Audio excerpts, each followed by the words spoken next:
Good afternoon, everyone. Today's another round of Tally knowledge session on Thursday. Today we have CA Swarnim Raiji with us, who will be taking us through what are the different aspects, क्या क्या अलग अलग पहलू होते हैं development sector की जब हमें अकाउंटिंग करनी होती है. And more importantly, she will also touch base some of the key features in Tally Prime which can help in doing so. Before we begin, allow me to introduce you to the speaker. So as I mentioned, the speaker is CA Swarnim Rai. She is a chartered accountant and a member of ICAI since 2015. She has been appearing on before various authorities in respect to litigation of in litigation matters of various clients. She has been rendering consultancy, opinion, and handling faceless assessments in various matters of income tax and GST.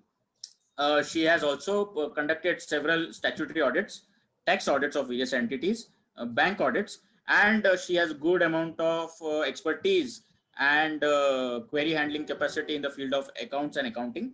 She also has an experience in queries and topics related to FEMA. So in such a short span, we have a speaker who has developed such a diverse set of experience, and I'm sure the next 1.5 hour is going to be filled with a lot of experiences. तो दोस्तों बने रहिएगा. And having said that, let me now request Swarnim ji to take over the forum and share her experience with us on working on development sector in accounting. Thank you so much, Janak ji. Good afternoon, everyone. Welcome in today's Knowledge Beat session. I personally thank Tally for organizing this wonderful knowledge session, and I'm here to present my views on accounting in Tally Prime for development sector organization. जैसा कि हम सभी जानते हैं, NGOs, charitable trust, इन सभी को काफी reporting करनी पड़ती है टू डिफरेंट अथॉरिटीज. जैसे कि इनकम टैक्स में अलग ही सेक्शन है अपना सेक्शन 12 एंड 11, जो सिर्फ एनजीओ चैरिटेबल ट्रस्ट के नॉर्म्स के लिए है कि आपको कैसे रिपोर्टिंग करनी है, किस फॉर्मेट में रिपोर्टिंग करनी है, क्या ऑडिट रिपोर्ट रहेगी, आपको कितना यूटिलाइजेशन करना है, ग्रांट जो आपको ग्रांट रिसीव होती है 85%, अगर आप नहीं कर पाए तो फिर आपको एक्यूमुलेट करना पड़ता है नेक्स्ट 5 years. इसकी डिटेलिंग में तो अपन नहीं जाएंगे अपन, बट अकाउंटिंग में जाएंगे कि अपन क्या अकाउंटिंग स्ट्रक्चर करें एनजीओ का, सो दैट वो इनकम टैक्स के ये सारे जो नॉर्म्स है उसको फुलफिल कर पाए. साथ ही आप जानते हैं कि एफसीआरए एक्ट भी अप्लाई होता है अगर एनजीओ फॉरेन फंड्स में डील करता है. और अभी रिसेंटली अमेंडमेंट जितने आए हैं उसमें कि आपको एडमिनिस्ट्रेटिव एक्सपेंसेस कितने तक अपन बुक कर सकते हैं. पहले जो 50% था अब वो 20% हो गया है, तो उसके कारण भी सेम अकाउंटिंग एरिया में फिर से क्वेश्चन आ जाता है कि अब कैसे अपन अकाउंटिंग करें. थर्ड, इन सबसे अपन ये सारे रिपोर्टिंग अथॉरिटी तो ठीक है, बट जो अपन को ग्रांट देते हैं एनजीओ को, जो ग्रांट देते हैं डोनर भी बजट स्पेसिफाई करके देते हैं कि आपको हम ये बजट प्रोवाइड कर रहे हैं, इस बजट में आपको अकॉर्डिंगली प्रोग्राम ऑर्गेनाइज करना है, एंड देन उस बजट पर्पस से ही आपको हमें रिपोर्ट करना है कि आपने कैसे कैसे खर्चे किए हैं, क्या एक्टिविटी परफॉर्म करी है एंड ऑल. तो डोनर्स को तो क्वार्टरली रिपोर्ट करना पड़ता है. यहाँ एफसीआरए और इनकम टैक्स तो चलिए हाफ ईयरली या अपना ईयरली है, बट अब डोनर्स कुछ डोनर्स तो अपने क्वार्टरली ही यूटिलाइजेशन सर्टिफिकेट मांगते हैं, तो उनके पर्पस को भी फुलफिल करना रहता है. तो क्या करें, अलग अलग टैली डेटा मेंटेन करें क्या, इनकम टैक्स के लिए अलग, एफसीआरए के लिए अलग, डोनर्स के लिए अलग. इन सब के साथ देखा जाए तो फिर सोसाइटी एक्ट भी आ जाता है कि सोसाइटी एक्ट भी बोलता है कि आपको ये शेड्यूल्स हमें सबमिट करना है, तो फिर हम देख पाएंगे कि आप कैसे काम कर रहे हैं. और बहुत सारी रिपोर्टिंग अथॉरिटीज हैं. तो आज अपन ये देखेंगे कि क्या अपन एक ही टैली डेटा में ऐसे क्या फीचर्स हैं टैली में जिसके मदद से अपन एक टैली डेटा में सारी रिपोर्टिंग को फुलफिल कर सकें. तो अपन आगे बढ़ते हैं. आपको पीपीटी दिख रहा होगा? Yes Swarnima ji, thank you Janak ji. आज क्या क्या अपन कवर करने वाले हैं टैली में? Master creation, alteration, cost category को कैसे अपन यूज करके अपनी अकाउंटिंग डिजाइन कर सकते हैं, कॉस्ट सेंटर्स हो गया, ये भी बहुत इंपॉर्टेंट फीचर है टैली का। फिर ग्रुप क्रिएशन कैसे करेंगे, बजट क्रिएशन कैसे करेंगे, कॉस्ट सेंटर ब्रेकअप रिपोर्ट क्या कहती है, कैटेगरी समरी ब्रेकअप क्या कहती है, लेजर ब्रेकअप रिपोर्ट क्या कहती है, एंड सो ऑन। और टैली में काफी रिपोर्ट्स हैं जिसको मैं एक एक करके आपको एक्सप्लेन करूंगी। टैली में जो मेन है वो, जब अपन अकाउंटिंग करते हैं टैली सॉफ्टवेयर में, तो लेजर हो गया, group, cost centre, cost category, ये अपन कैसे देख सकते हैं। तो आप ये भी जानते हैं कि टैली प्राइम अभी अपना नया लॉन्च हुआ है। इससे पहले अपन टैली ERP 9 में काम करते थे। तो जब टैली ERP 9 में ये सारे ledgers, group, cost centre, cost category and etcetera, ये जितने कंटेंट अपन को देखना रहता था वो अपन कौन से ऑप्शन से देखते थे? F11 में ही अकाउंटिंग मास्टर आता था, स्टैट्यूटरी मास्टर आता था, इन्वेंट्री मास्टर आता था। आपको मैं रिक्वेस्ट करता हूँ, sorry Swarnim ji, Abhijit ji please video बंद रखिए। Sorry Swarnim ji for the interruption, please carry on. तो क्या मैं स्वर्णिम जी, एक और चीज, आपके थोड़ी ना वॉइस का इशू आ रहा है, कुछ सेटिंग्स चेंज हो चुके हैं, बहुत लो साउंड आ रही है। Yes, it is better now, it is better. Okay, thank you Janak ji. जी, तो मैं आपको बता रही थी कि जब अपन को ledger, group, cost centre, cost category, जितने भी कंटेंट अपने टैली में है, वो अपन जब व्यू करते थे टैली ERP 9 में, तो F11 ऑप्शन है, F11 ऑप्शन से अपन उसको एनेबल करते थे। अकाउंटिंग मास्टर हो गया, स्टैट्यूटरी मास्टर हो गया, इन्वेंट्री हो गया या पेरोल हो गया, ये सारी चीजें। बट आप जैसे ही टैली प्राइम देखेंगे तो टैली प्राइम में क्या है, अब आपको F11 की जरूरत नहीं है। अब आपको गेटवे ऑफ टैली पे ही मास्टर क्रिएशन आ जाता है। मास्टर क्रिएशन में आपको वहां वो 3 ऑप्शन देता है, क्रिएट, ऑल्टर और चार्ट ऑफ अकाउंट्स, जिसकी हेल्प से आप जो भी अपने अकाउंटिंग मास्टर्स हैं या स्टैट्यूटरी डिटेल्स हैं, वो सब अपन एक्टिवेट कर लेते हैं। उसके लिए क्या करना रहता है, ये मैं आपको टैली पे दिखाती हूँ।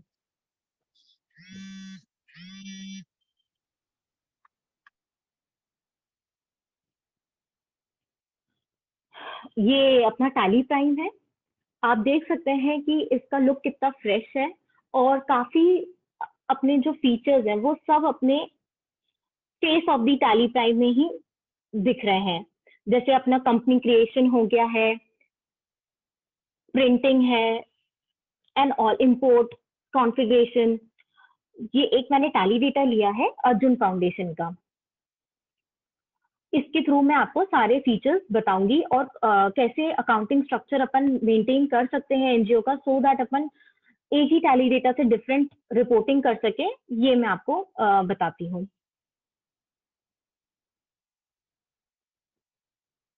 ये आप गेटवे ऑफ टैली देख सकते हैं। गेटवे ऑफ टैली में जो मास्टर क्रिएशन है, मास्टर क्रिएशन में 3 ऑप्शन है, create, alter and chart of accounts. जब आप क्रिएट में जाएंगे तो आपको ऐसे पॉपअप दिख जाएगा, list of master.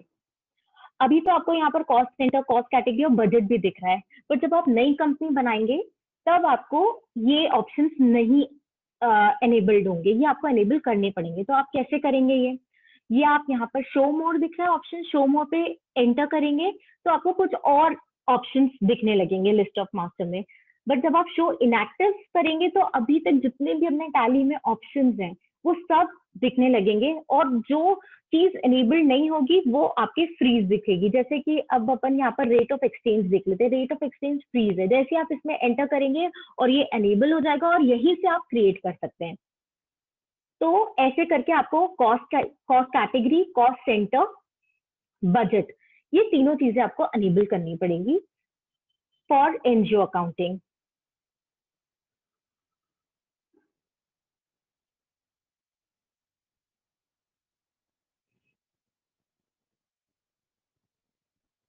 Master creation जो अपन को क्रिएट करने हैं, ledger, groups, cost centre, cost category, budget, ये सभी अपने क्रिएट ऑप्शन से आप क्रिएट कर सकते हैं। गेटवे ऑफ टैली पे ही मास्टर में क्रिएट ऑप्शन है एंड देन अकाउंटिंग मास्टर। फिर ऑल्ट्रेशन जो मैंने क्रिएट करे हैं कॉस्ट सेंटर्स, लेजर, ग्रुप, उसको मुझे ऑल्टर भी करना हो सकता है। तो उसके लिए क्या करना है, सेम गेटवे ऑफ टैली पे आप मास्टर पे जाएंगे, मास्टर पे आपका सेकंड ऑप्शन जो है ऑल्टर का, उस पर क्लिक करेंगे और जो भी आपने ledger, group, cost centre, cost category, voucher type, budget बनाया होगा उसमें जो भी आपके ऑल्ट्रेशन होंगे वो आप ऑल्टर कर सकते हैं। ये तो हो गया एक वे में जाके ऑल्टर करना। बट एक थर्ड ऑप्शन भी था अपना मास्टर्स में chart of accounts. Chart of accounts ही अपना टैली प्राइम का नया है।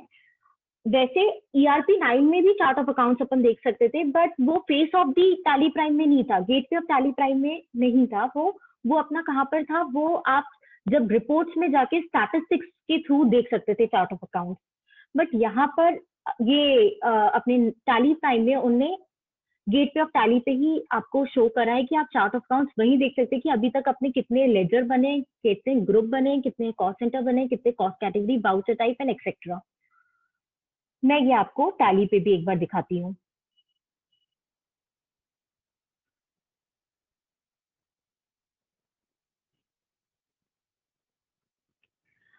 क्रिएट का तो मैंने आपको बता दिया था। ऑल्टर में आप ऐसे ऑल्टर में जाएंगे और सेम आपको अगर कॉस्ट कैटेगरी में कोई भी, जैसे मैंने यहाँ पर नेचर वाइज, ये मैं आपको आगे समझाऊंगी, ये ऐसे ऑल्ट्रेशन आ जाता है विंडो और देन आपको कुछ भी इसमें ऑल्टर करना है वो आप ऑल्टर कर सकते हैं।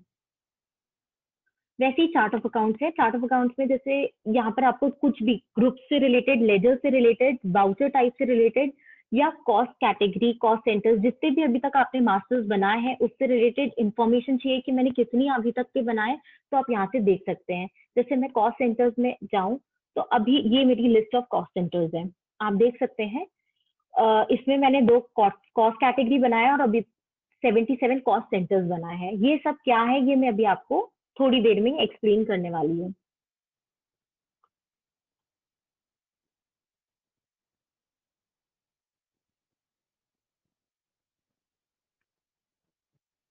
अब आ जाते हैं अपन cost category. Cost category Tally में जो ऑप्शन है उसका क्या महत्व है। कॉस्ट कैटेगरी मतलब कि एक जो कॉस्ट है, कॉस्ट को अपन कैसे कैटेगराइज कर सकते हैं। और ये एनजीओ में क्यों इंपॉर्टेंट है फीचर, ये एनजीओ अकाउंटिंग में इसलिए इंपॉर्टेंट है क्योंकि एनजीओ में एक जब कोई खर्चा होता है तो वो अपन डिफरेंट टाइप्स में अपन को देखना पड़ता है कि एरिया वाइज कितना हुआ, प्रोग्राम वाइज कितना हुआ, प्रोजेक्ट वाइज कितना हुआ। और एक इनकम टैक्स में जब अपनी ITR जाती है तो अपन को एक स्टैंडर्डाइज नॉमेनक्लेचर में बताना पड़ता है। फॉर एग्जांपल सैलरी का अगर मैं लेती हूँ कि मैंने अगर सैलरी एक्सपेंस इंकर किया है तो इनकम टैक्स में वो नॉर्मल सैलरी एक्सपेंस के थ्रू जाएगा। बट जब मैं अपने डोनर्स को रिपोर्ट करूंगी तो जो उनने मुझे बजट प्रोवाइड किया होगा उसमें उनके जो बजट लाइन आइटम्स के नाम होते हैं वो ऐसे होते हैं, प्रोजेक्ट कोऑर्डिनेटर को आप इतना दे सकते हैं, या फील्ड टीम लीडर को आप इतना दे सकते हैं, रीजनल प्रोजेक्ट इंचार्ज कोई होगा तो उसको आप इतना दे सकते हैं। हालांकि ये सारी चीजें सैलरी से रिलेटेड है, बट जब दोनों ने हमें बजट प्रोवाइड करके रखा है तो वो जो नॉमेनक्लेचर यूज करता है वो ये यूज करता है, उनके बजट लाइन आइटम्स ऐसे रहते हैं। तो जब मैं एक खर्चा बुक करूंगी सैलरी का तो वो मुझे प्रोजेक्ट वाइज भी चाहिए होगा, नेचर वाइज भी चाहिए होगा, शायद एरिया वाइज भी चाहिए होगा। क्यों? क्योंकि जो एनजीओ के प्रोग्राम्स होते हैं वो अपने फील्ड लेवल पे होते हैं, डिफरेंट एरिया में परफॉर्म होते हैं, तो मुझे एरिया वाइज भी खर्चे चाहिए होंगे कि इस एरिया में मैंने कितना खर्चा किया है वो मुझे टैली से ही मिल जाए। तो उसके लिए मुझे कॉस्ट कैटेगरी ऑप्शन की मदद रहेगी।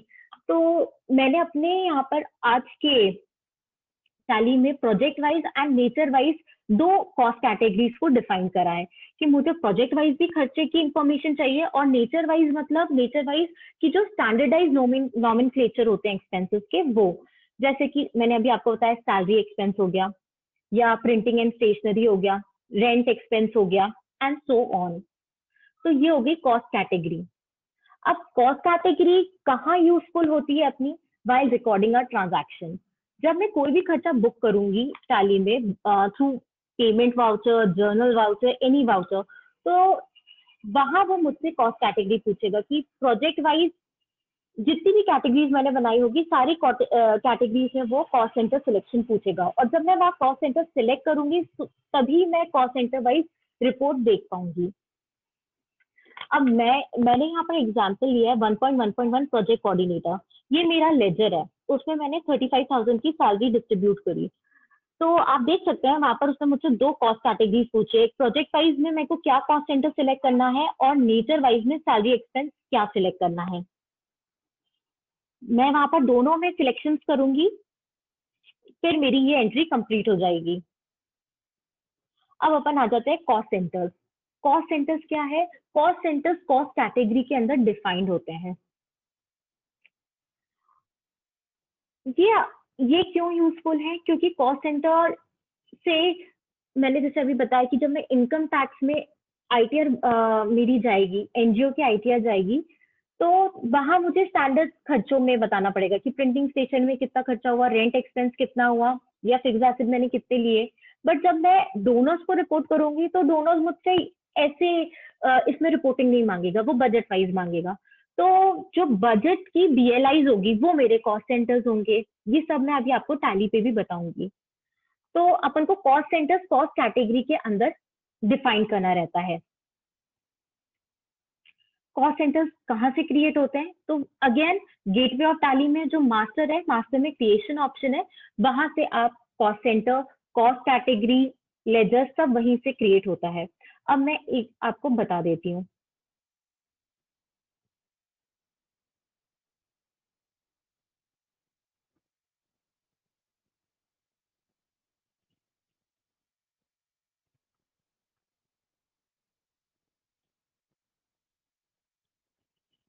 मैं चार्ट ऑफ अकाउंट्स में गई हूँ। क्यों? क्योंकि मैंने कॉस्ट कैटेगरी ऑलरेडी क्रिएट करके रखी है।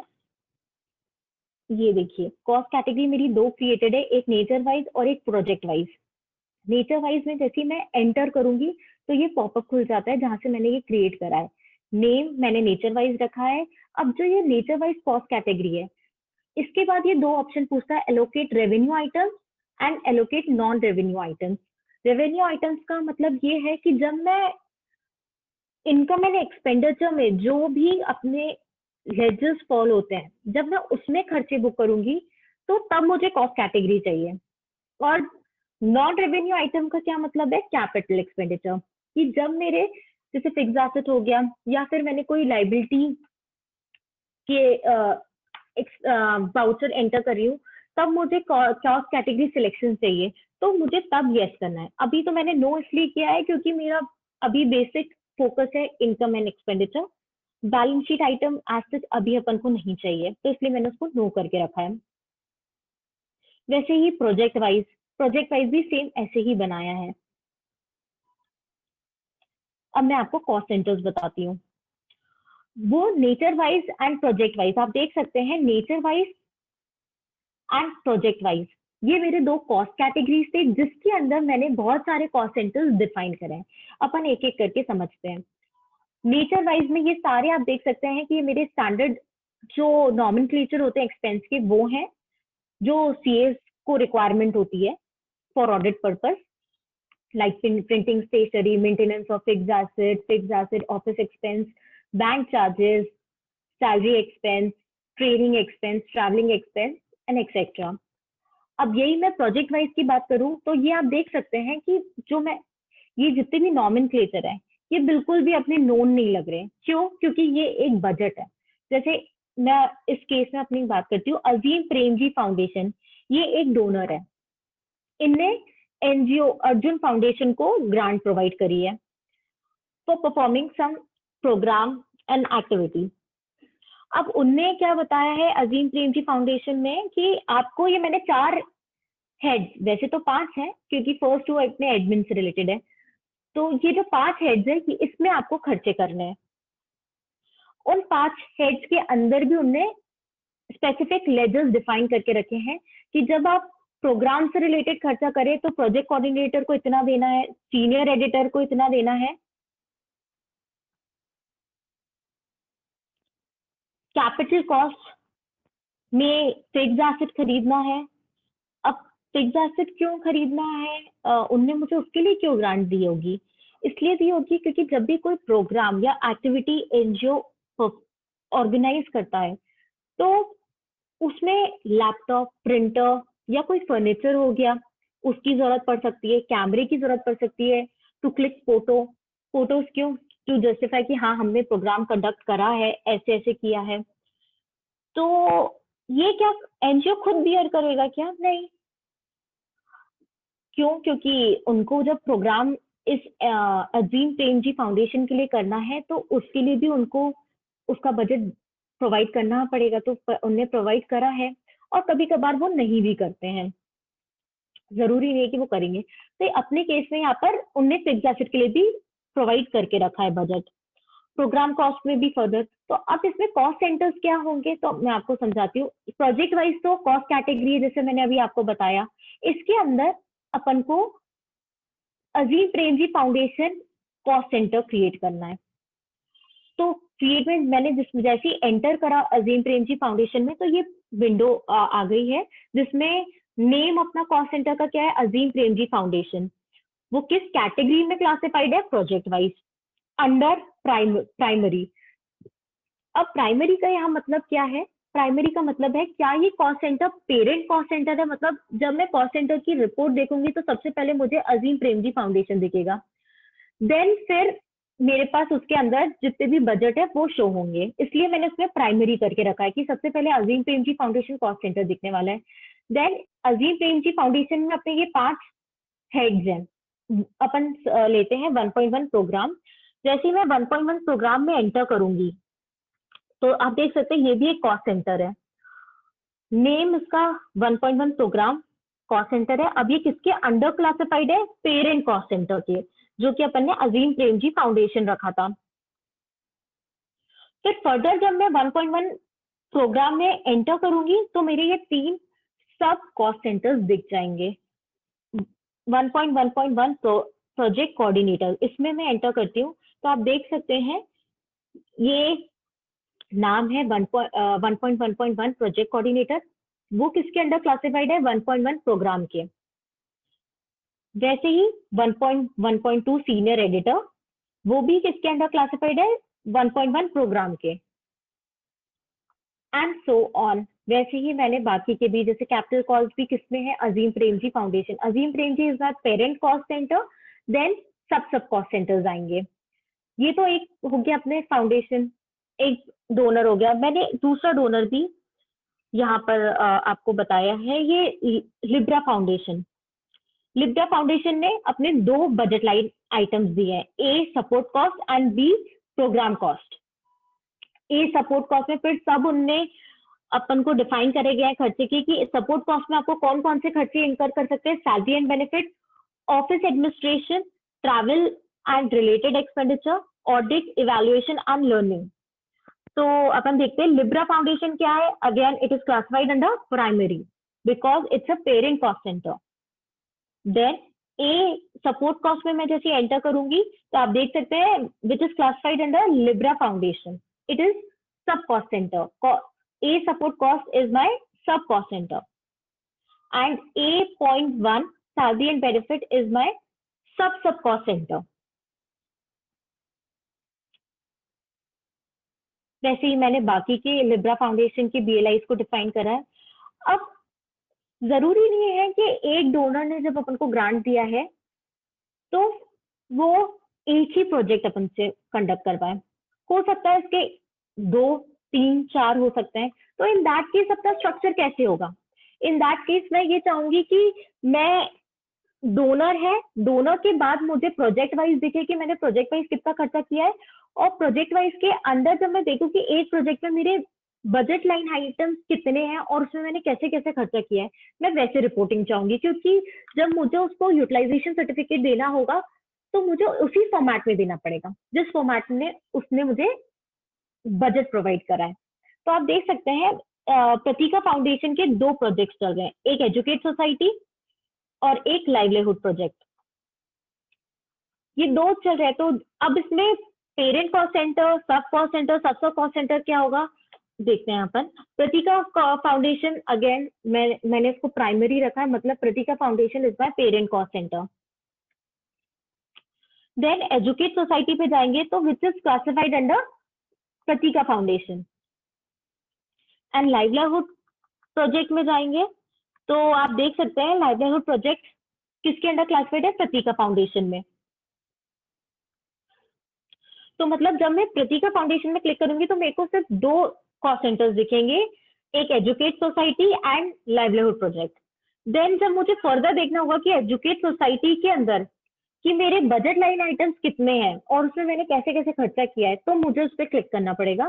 तो एजुकेट सोसाइटी के अंदर फिर है पर्सन पावर, इस पे मैंने एंटर करा है तो आप देख सकते हैं नाम मैंने रखा है ES1 पर्सन पावर, क्योंकि जब प्रतीका फाउंडेशन ने मुझे बजट प्रोवाइड किया था तो उनका बजट फॉर्मेट सेम है, मतलब पर्सन पावर देन फिर programme cost and capital cost.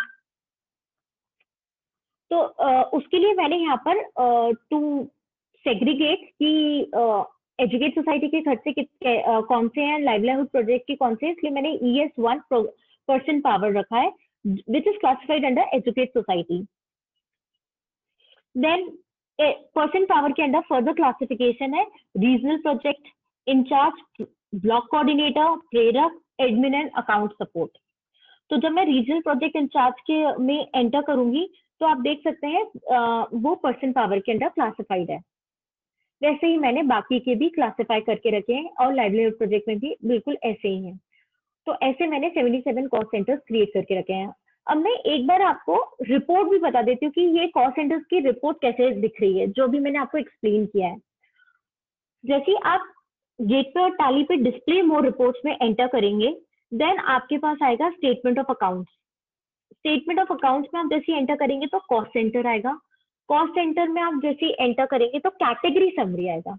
जो अपन ने कैटेगरी बनाई थी उस बेसिस पे अगर आपको रिपोर्टिंग चाहिए तो कैटेगरी समरी है, और जो अपन ने अभी छोटे छोटे कॉस्ट सेंटर्स बनाए अगर उस वे में आपको रिपोर्ट चाहिए तो कॉस्ट सेंटर ब्रेकअप है।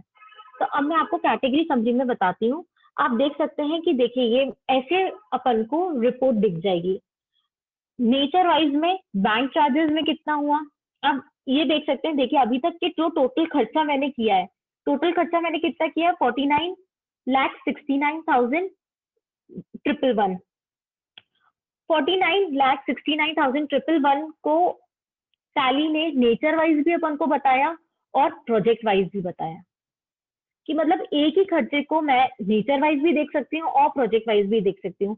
अब ये नेचर वाइज में आप देख सकते हैं ये मेरे पूरे स्टैंडर्ड खर्चे हैं, ये मेरे को कहाँ हेल्प मिलेगी, while filing my income tax return or presenting my accounts to CA।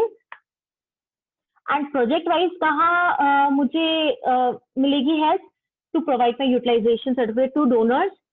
तो अब मैं अजीम प्रेमजी फाउंडेशन में जैसे शिफ्ट एंटर करूंगी तो आप देखिए मेरी ये BLI जो अपना पेरेंट कॉस्ट सेंटर था अजीम Premji foundation, then sub cost centre 1.1 programme. अगर मुझे ऐसे ग्रुप वाइज देखना है तो आप ये देख सकते हैं 1.1 प्रोग्राम में मैंने कितना खर्चा किया है 6,78,000। बट मुझे इसके अंदर फर्दर सब कॉस्ट सेंटर वाइज देखना है तो मैं शिफ्ट एंटर करूंगी तो आप यहाँ देख सकते हैं मेरे कितने हैं, एक प्रोजेक्ट कोऑर्डिनेटर और एक सीनियर एडिटर है। वैसे ही यहाँ पर 1.2 एडमिन में मैं शिफ्ट एंटर करूंगी तो आप यहाँ देख सकते हैं professional fee, admin and account support. Capital cost में मैं शिफ्ट एंटर करूंगी तो ये मेरा आ जाएंगे दो मेरे पास सब कॉस्ट सेंटर्स थे, इसमें computer, printer and accessories, furniture and furnishing. फिर उसके बाद है प्रोग्राम कॉस्ट में मैं शिफ्ट एंटर करूंगी तो आप देख सकते हैं travel, review, monitoring and stationery. And overhead cost में फर्दर जो सब कॉस्ट सेंटर्स थे वो rent, water, electricity and maintenance of furniture. ये पूरी रिपोर्टिंग मेरी कौन सी हो गई, जो मुझे प्रोजेक्ट प्रोवाइड किया गया था। तो मैं ऐसे में अपने डोनर्स को भी रिपोर्ट कर सकती हूँ यूटिलाइजेशन सर्टिफिकेट। वैसे लिब्रा फाउंडेशन आप देख सकते हैं, लिब्रा फाउंडेशन में सपोर्ट कॉस्ट था और प्रोग्राम कॉस्ट था। सपोर्ट कॉस्ट सेंटर में मैं जैसे ही फर्दर शिफ्ट एंटर करूंगी तो सैलरी एंड बेनिफिट के खर्चे दिख जाएंगे, ऑफिस एडमिनिस्ट्रेशन कॉस्ट दिख जाएगा और ट्रैवल रिलेटेड एक्सपेंसेस दिख जाएंगे, ऑडिट, इवैल्यूएशन एंड लर्निंग के। ये चार खर्चे मुझे दिख जाएंगे सपोर्ट कॉस्ट में।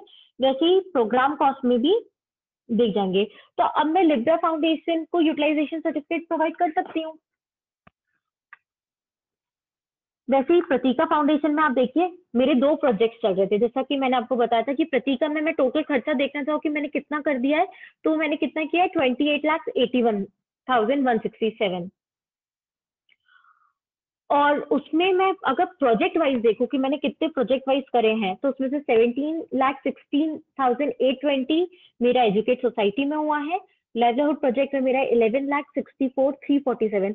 तो इससे मेरे को क्या हेल्प मिलेगी, इससे मैं 2 प्रोजेक्ट्स के खर्चों को कंपेयर भी कर पाऊंगी कि एक ही डोनर ने जब मुझे ग्रांट प्रोवाइड करी है 2 प्रोजेक्ट्स के लिए, तो मैंने अभी तक कितना कितना कर लिया है।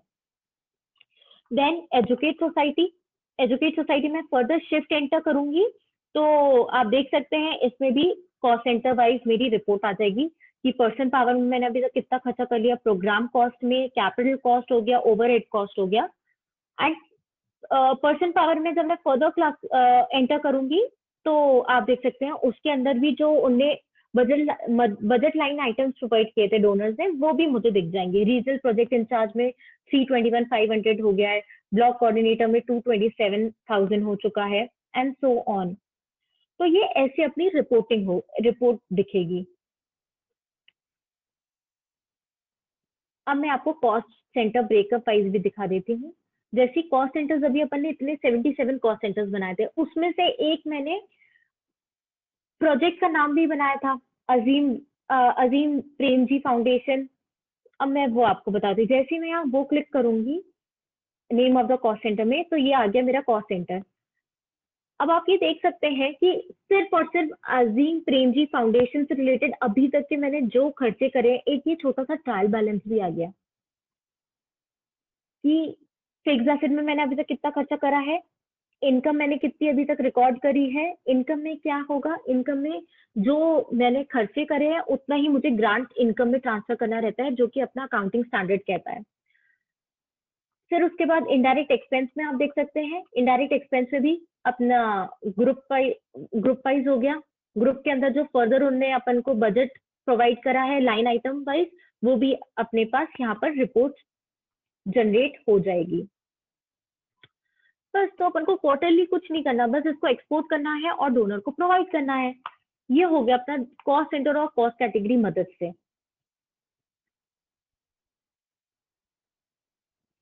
अब ये तो मैंने आपको रिपोर्ट बता दी है। अब अपन आगे देखते हैं कि आगे और क्या क्या इसी के मदद से अपनी अभी अकाउंटिंग कंप्लीट नहीं हो जाएगी कॉस्ट सेंटर और कॉस्ट कैटेगरी से। अभी तो टैली में जो अपन मेन खर्चा जिस लेजर के थ्रू या ग्रुप के थ्रू बुक करते हैं, वो तो अभी तक क्रिएट ही नहीं किया अपन ने। अभी तो सिर्फ अपन ने रिपोर्ट जनरेशन के लिए क्या ऑप्शन यूज करना है ये चेक करा। अभी अपन एक्सपेंस कैसे बुक करेंगे, एक्सपेंस विदाउट क्रिएटिंग लेजर्स तो हो ही नहीं सकता।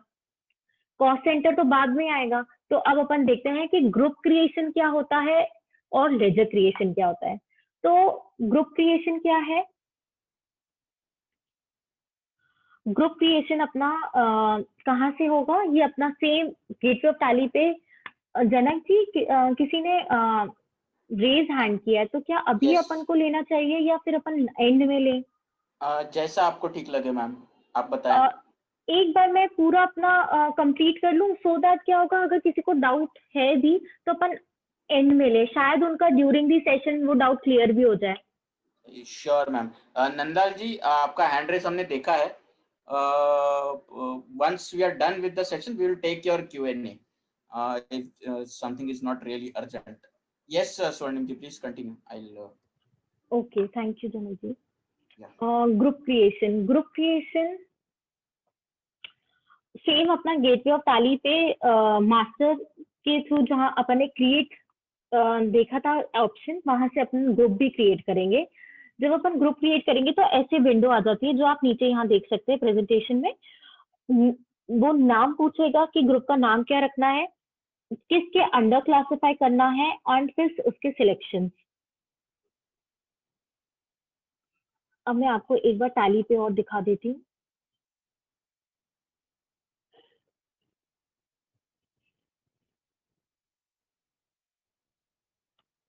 ये है अपना क्रिएट में जाके अपन ग्रुप पे जाएंगे, वही सेम अपना पॉपअप आ जाता है विंडो, और फिर आपको नेम डिफाइन करना है, अंडर किसके डिफाइन करना है, इनडायरेक्ट एक्सपेंस है या फिर अपना कोई बैलेंस शीट आइटम है, जैसे कैपिटल एक्सपेंडिचर यहाँ दिख रहा है या फिक्स एसेट है, वो सारी चीजें अपन यहाँ सिलेक्शन करेंगे।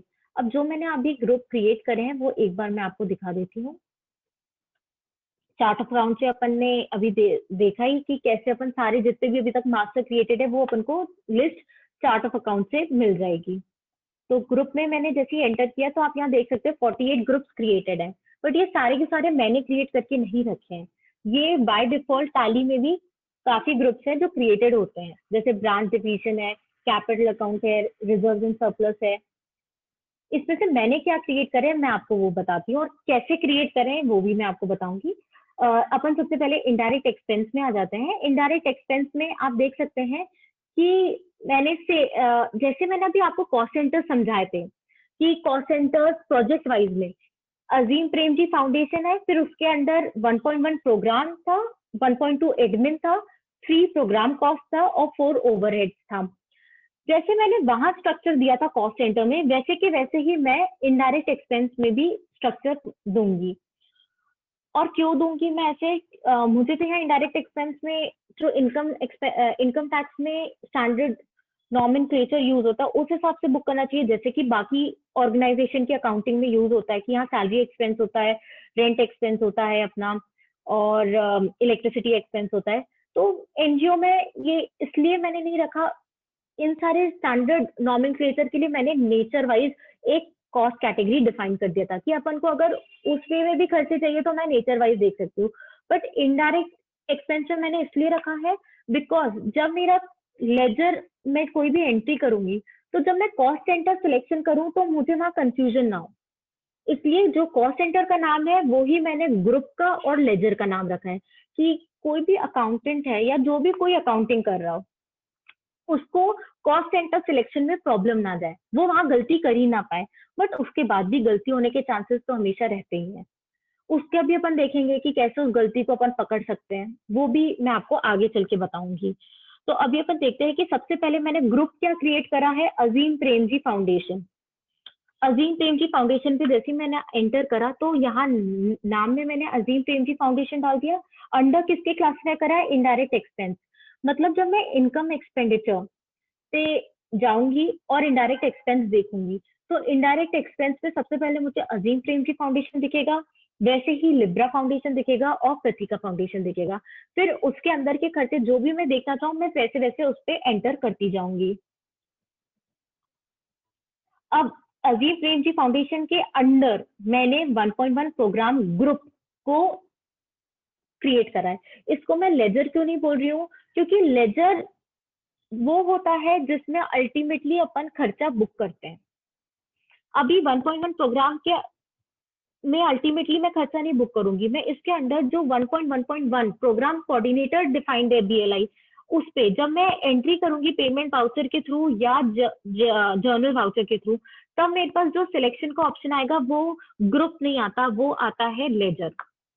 तो इसलिए मैंने 1.1 प्रोग्राम को ग्रुप डिफाइन करा है। आप देख सकते हैं कि नाम है 1.1 प्रोग्राम और वो किसके अंडर क्लासिफाइड है, अजीम प्रेम जी फाउंडेशन।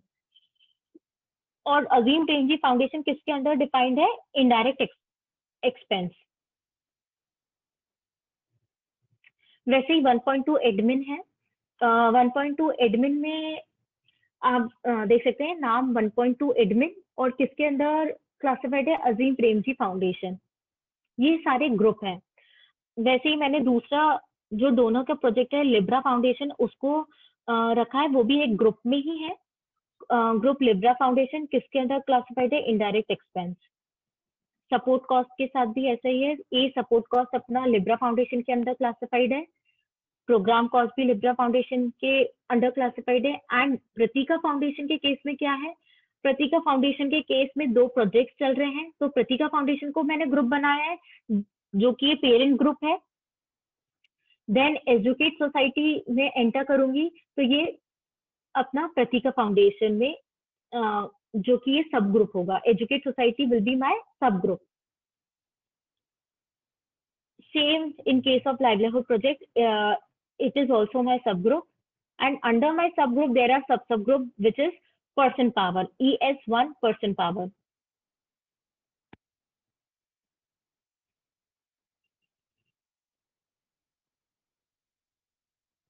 ठीक है, ये मेरे इनडायरेक्ट एक्सपेंस क्लासिफाइड हो गए।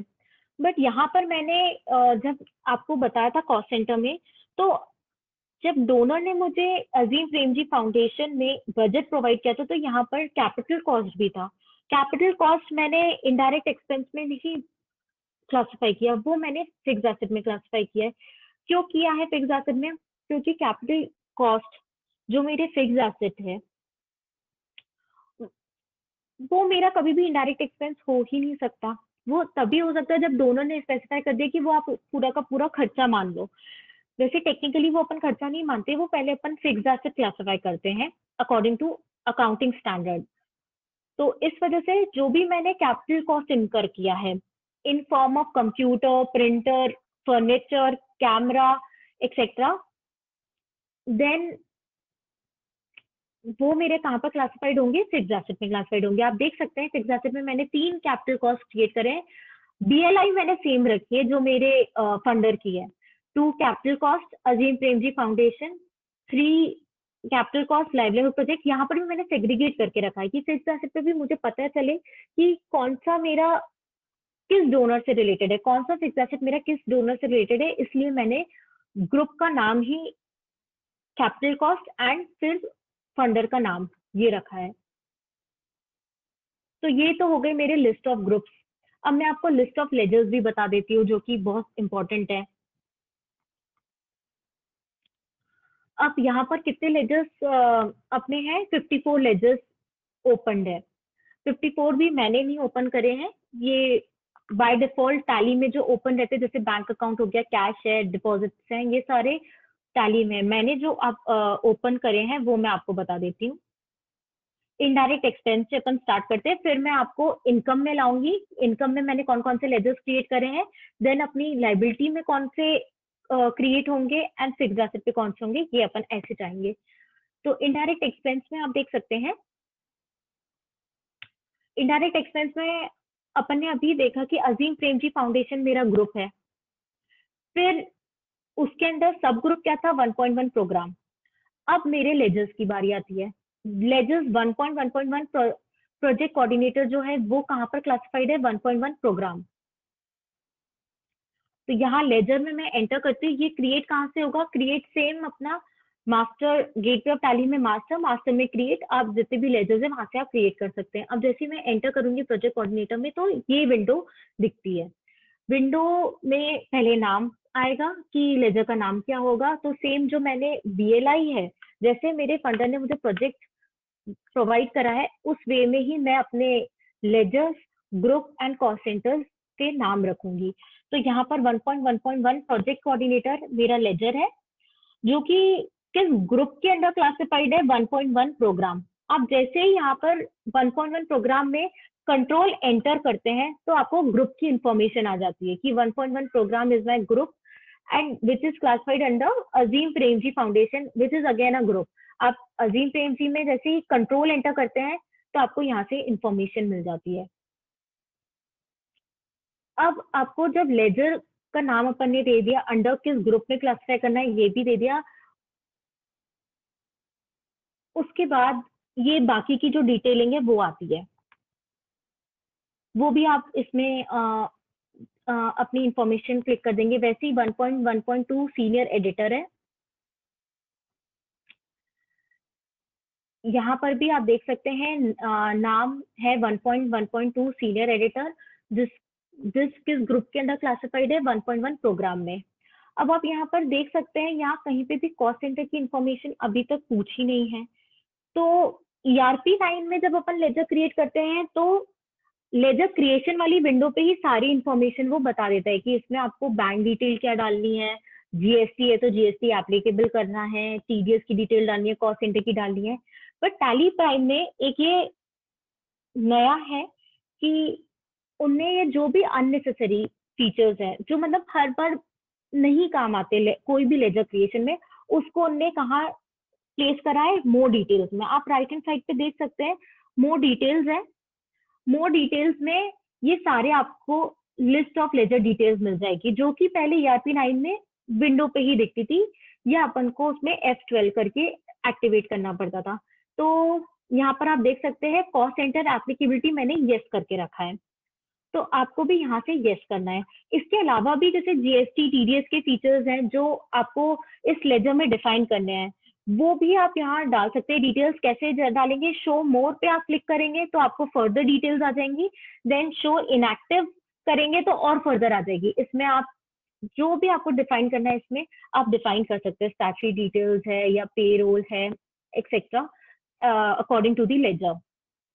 तो ये टैली प्राइम ने एक अच्छा किया है कि बिकॉज ERP9 में जब अपन को लेजर क्रिएशन करना था तो अननेसेसरी हर चीज के ऑप्शन को yes no yes no yes no करके फिर जाके एक लेजर क्रिएट होता था, बट इनने यहाँ पर ये हेल्प हो गया कि एक जगह पर कर दिया, if you required then click on more details and then put the detail, otherwise the basic information is here.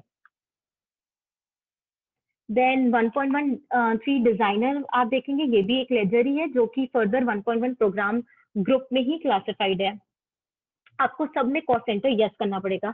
जब तक आप लेजर में कॉस्ट सेंटर यस नहीं करेंगे, तब तक जब मैं एंट्री करूंगी तब तक आप वहां पर कॉस्ट सेंटर सिलेक्ट ही नहीं कर पाएंगे, और अगर आप कॉस्ट सेंटर सिलेक्ट ही नहीं कर पाए तो फिर अपनी वो जो रिपोर्टिंग पर्पस है वो सब डिफीट हो जाता है। आप आगे भी देख सकते हैं कि प्रोग्राम कॉस्ट के अंदर भी मैंने ऐसे ही किया है 3.1 travel which is again ledger and it is classified under 3 programme cost.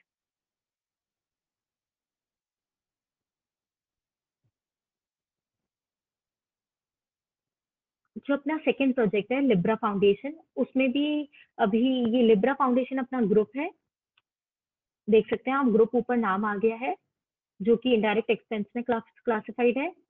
फिर ए सपोर्ट कॉस्ट है, support cost again it's a group and it is classified under Libra foundation, जो अपन ने लिस्ट ऑफ लेजर में देखा है। अब आते हैं लेजर जो कि है 1.1 सैलरी एंड बेनिफिट। आप देख सकते हैं ये पूरा का पूरा मैं आपको कॉस्ट सेंटर में भी समझा चुकी हूँ, तो जो कॉस्ट सेंटर का स्ट्रक्चर है वो ही अपना लेजर का स्ट्रक्चर भी होगा।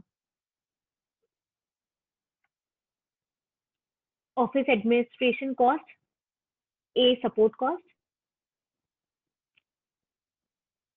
ग्रुप में क्लासिफाइड है ये। प्रतीका फाउंडेशन भी एक बार अपन देख लेते हैं क्योंकि इसमें 2 प्रोजेक्ट्स हैं, तो उसकी कैसे लेजर्स हैं अपने, ये आप देख सकते हैं। ES 1.1 रीजनल प्रोजेक्ट इंचार्ज, ये भी अपना लेजर है जो कि ES1 पर्सन पावर में क्लासिफाइड है।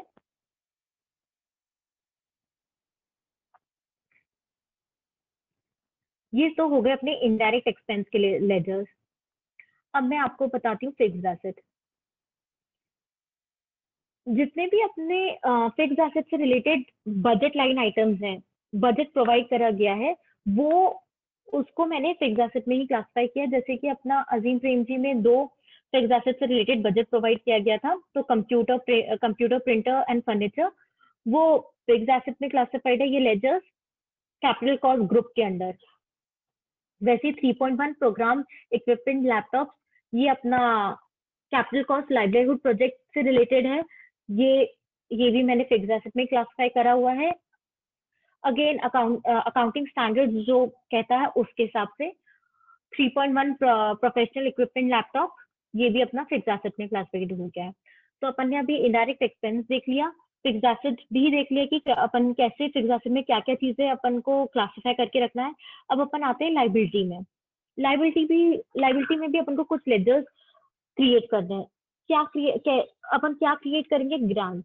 जो अपन को ग्रांट मिलेगा, अगर वो रेवेन्यू ग्रांट है तो फिर तो वो डायरेक्ट अपना इनकम एक्सपेंडिचर में आ जाएगा, बट अगर वो स्पेसिफिक ग्रांट है जो कि वो होगा तभी तो बजट वगैरह की बात आएगी, तो फिर अपन को सबसे पहले उसको लाइबिलिटी बताना पड़ेगा, क्योंकि वो आज के टाइम पे तो मेरी लाइबिलिटी है, बट जैसे जैसे मैं खर्चा करती जाऊंगी वैसे वैसे मैं उसको इनकम में ट्रांसफर करती जाऊंगी।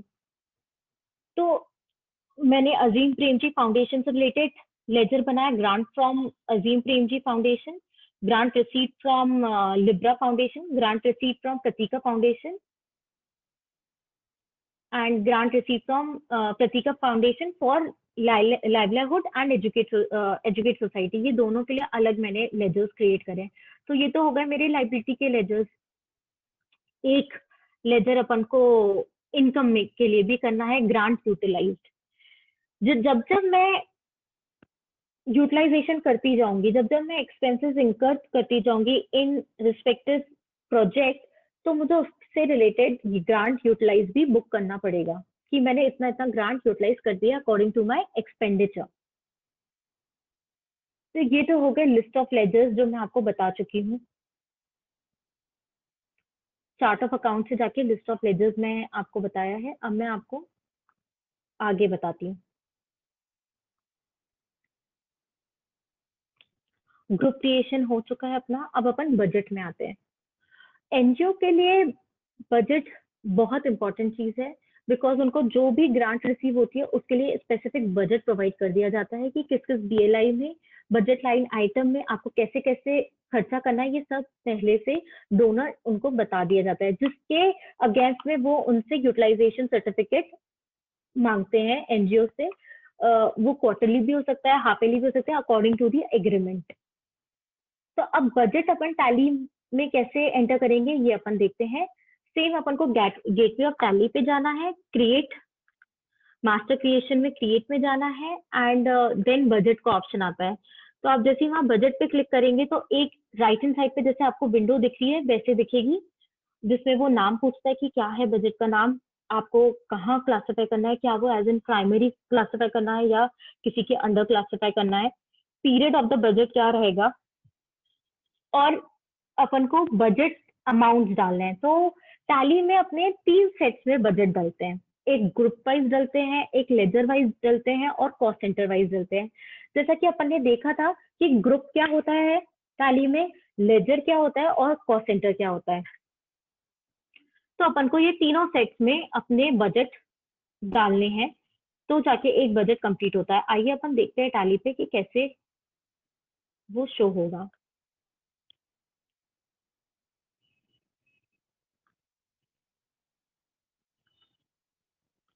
ये मैंने 4 बजट डाले हैं, Azim Premji foundation, educate society, Libra foundation and livelihood project. Azim Premji foundation में अपन देखते हैं तो अंडर किससे क्लासिफाइड है, प्राइमरी, पीरियड अप्रैल 20 से मार्च 21। ग्रुप में आप जैसे यस करेंगे तो यहाँ पर ग्रुप ये विंडो आ जाएगी जिसमें वो ग्रुप नेम पूछेगा, cost centre, type of budget क्या है, मतलब आपको जब बजट कंपैरिजन करेंगे तो कैसे ऑन क्लोजिंग बैलेंस करना है या फिर ऑन नेट ट्रांजैक्शन करना है, वो आपको यहाँ पर डिफाइन करना है। देन बजट अमाउंट, तो यहाँ आप देख सकते हैं अजीम प्रेमजी फाउंडेशन में अपने 5 जो ग्रुप्स थे उसके रिगार्डिंग यहाँ पर बजट अमाउंट डाल दिए हैं, और ऑन क्लोजिंग बैलेंस मैंने सिलेक्ट करा है। लेजर्स में अपन देख सकते हैं जो अभी अपन ने लेजर्स क्रिएट करे थे, जो कि ग्रुप के अंदर अल्टीमेटली क्लासिफाइड थे 1.1 project coordinator, 1.1.2 senior editor, 1.1.3 designer technical and further same. तो जो लेजर्स थे उसके मैंने यहाँ पर बजट अमाउंट डिफाइन कर दिए हैं। फिर अपन कॉस्ट सेंटर्स देख लेते हैं। कॉस्ट सेंटर में भी सेम, जो मैंने लेजर्स थे वही मेरे कॉस्ट सेंटर्स थे, तो कॉस्ट सेंटर वाइज भी मैंने यहाँ बजट क्लासिफाई कर दिया है। तो इसमें क्या है, ये क्लासिफाई करने से अपना जब बजट वेरिएंस अपन रिपोर्ट देखेंगे तो वो ग्रुप वाइज भी आपको बताएगा, लेजर वाइज भी बताएगा और कॉस्ट सेंटर वाइज भी बताएगा। जैसे ही एजुकेट सोसाइटी देख लेते हैं। एजुकेट सोसाइटी में भी सेम ग्रुप वाइज बजट डाला है, person power, program cost, capital cost, overhead cost.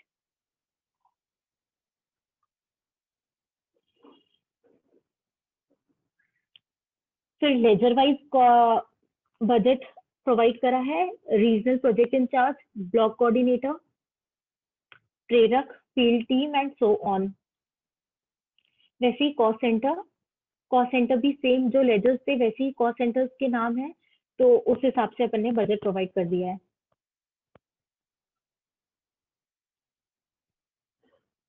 वैसे ही लिब्रा फाउंडेशन और लाइवलीहुड का भी वैसे ही क्रिएट करा है।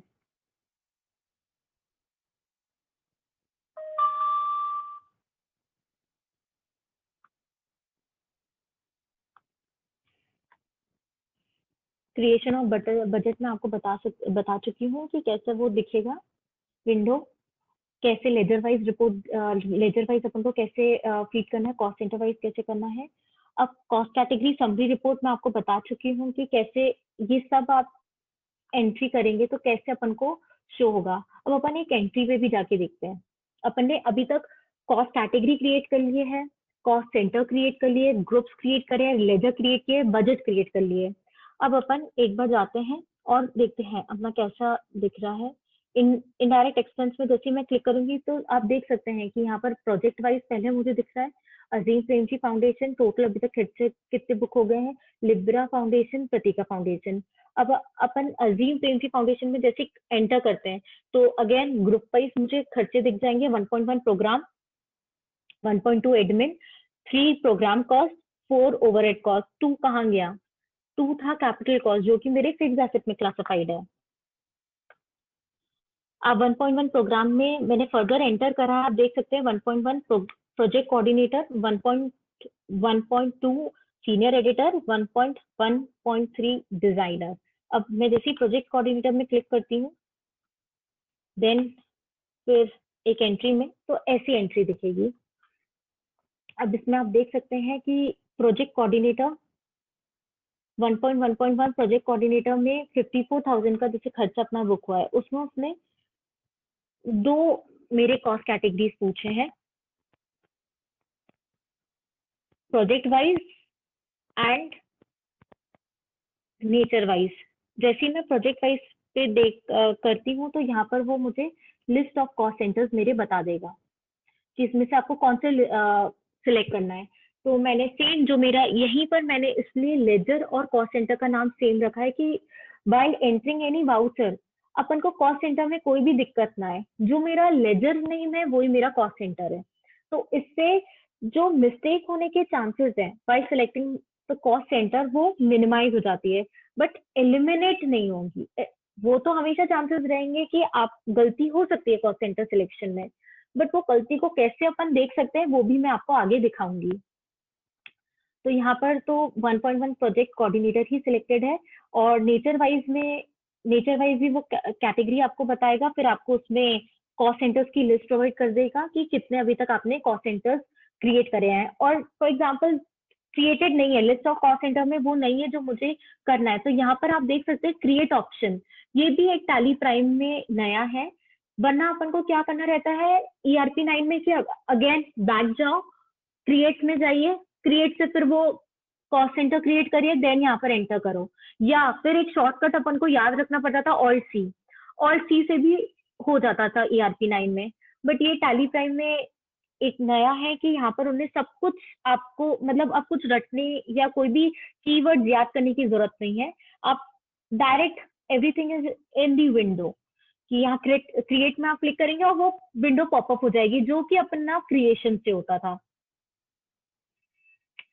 तो यहाँ पर भी सैलरी एक्सपेंस जैसे कि सिलेक्ट था, तो ये सिलेक्शन अपन हर एक एंट्री में आपको पूछेगा। यहाँ पर भी आप देख सकते हैं कि वही सेम है। अब मैं ओवरहेड में जाके जैसे रेंट एक्सपेंस है,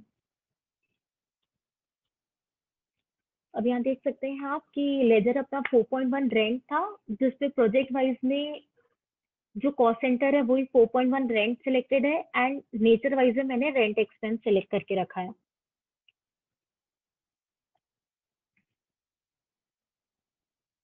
ये ऐसा मेरा इनकम एक्सपेंडिचर होगा। देन डिस्प्ले में अपन आएंगे, मैंने आपको बताया था स्टेटमेंट ऑफ अकाउंट्स में आपको कॉस्ट सेंटर वाइज जितनी भी रिपोर्ट है वो सब डिस्प्ले हो जाएगी। तो कैटेगरी कॉस्ट में ये मैं आपको बता चुकी हूँ कि जितने भी अपन खर्चे बुक कर लेंगे तो फिर प्रोजेक्ट वाइज और नेचर वाइज ऐसे रिपोर्ट दिखेगा, जिसमें आपको स्टैंडर्ड खर्चे वाइज भी दिखेंगे एंड प्रोजेक्ट वाइज भी अपना खर्चे दिखेंगे।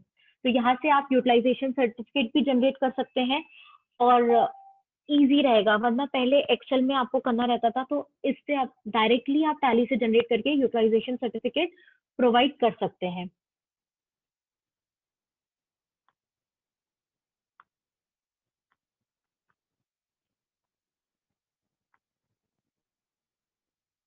Cost centre breakup, cost centre breakup भी मैं आपको ये रिपोर्ट बता चुकी हूँ कि इससे क्या है, कॉस्ट सेंटर वाइज अभी अपन ने कैटेगरी वाइज देखी थी रिपोर्ट, जो अपन ने 2 कैटेगरीज बनाई थी, nature wise and project wise, उसमें कॉस्ट कैटेगरी समरी से वो रिपोर्ट जनरेट होती है, और कॉस्ट सेंटर वाइज अपनी कॉस्ट सेंटर ब्रेकअप से रिपोर्ट जनरेट होगी। इसमें अपन ने जितने भी कॉस्ट सेंटर्स बनाए हैं सारे जनरेट हो जाएगी। अब यहाँ मैंने लिब्रा फाउंडेशन सिलेक्ट करा, तो आप देख सकते हैं ये रिपोर्ट ऐसे आ जाती है, कितना ग्रांट यूटिलाइज किया है और कितना लिब्रा फाउंडेशन का खर्चा है। जैसे मैं शिफ्ट एंटर करूंगी तो लिब्रा फाउंडेशन के फर्दर अंदर जो सपोर्ट कॉस्ट है, प्रोग्राम कॉस्ट, वो आ जाएगा। देन सपोर्ट कॉस्ट पे फर्दर एंटर करने पे उसके स्पेसिफिक बजट लाइन आइटम्स हैं वो आ जाएंगे, salary and benefit, office administration cost, travel and related expense, audit, evaluation and learning. वैसे ही प्रोग्राम कॉस्ट में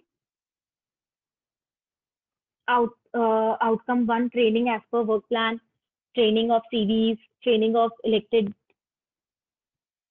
representatives, फिर capacity building. बस it is utilisation certificate format. आप यहाँ से भी एक अपन कैटेगरी समरी से भी यूटिलाइजेशन सर्टिफिकेट बना सकते हैं, एंड एक कॉस्ट सेंटर रिपोर्ट से भी बना सकते हैं।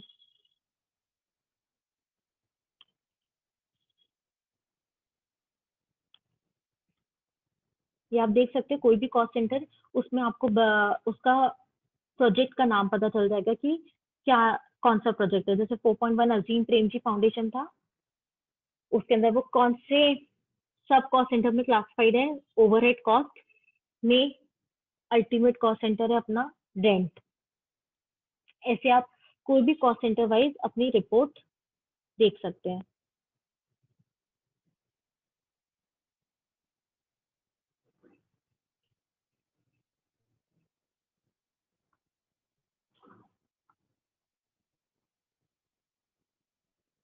लिस्ट ऑफ कॉस्ट सेंटर्स, मैंने आपको चार्ट ऑफ अकाउंट्स का भी बताया था कि चार्ट ऑफ अकाउंट से भी लिस्ट ऑफ कॉस्ट सेंटर्स देख सकते हैं, और ERP 9 में अपन स्टैटिस्टिक्स से जाके देखते थे, तो वो भी मैं एक बार आपको बता देती हूँ कि वो क्या है। जैसे आप गेटवे ऑफ टैली पे, एक तो चार्ट ऑफ अकाउंट की अपना टैली प्राइम का फीचर है कि उनने अपने गेटवे ऑफ टैली पे ही चार्ट ऑफ अकाउंट्स प्रोवाइड करके रखा है। अदरवाइज ERP 9 में डिस्प्ले मोड रिपोर्ट्स में जाना रहता था, statement of accounts and statistics. ये स्टैटिस्टिक्स से भी अपने अभी तक की जो भी अकाउंटिंग इंफॉर्मेशन है वो पता चल जाती थी कि क्रेडिट नोट, डेबिट नोट कितने इशू हुए हैं, जर्नल्स कितने अपन ने बुक करे हैं, पेमेंट वाउचर्स कितने बुक करे हैं, रिसिप्ट वाउचर हो गया, रिसीट हो गया, एंड ग्रुप्स कितने क्रिएटेड हैं, लेजर्स कितने क्रिएटेड है, कॉस्ट कैटेगरी एंड उसकी लिस्ट। इस पे आप क्लिक करेंगे तो फर्दर ये देखिए ऊपर चार्ट ऑफ अकाउंट्स भी लिखा हुआ है, तो स्टैटिस्टिक्स से भी जाके देख सकते हैं, एंड चार्ट ऑफ अकाउंट्स जो गेटवे ऑफ टैली पे है ऑप्शन, वहां से भी आप देख सकते हैं।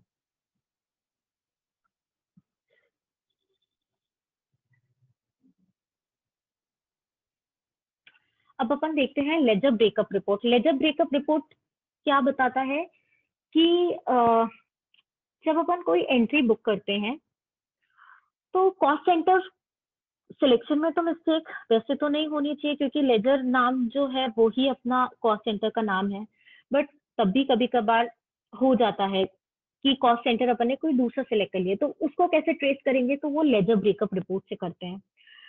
लेजर ब्रेकअप रिपोर्ट से मैं करके आपको दिखा देती हूँ।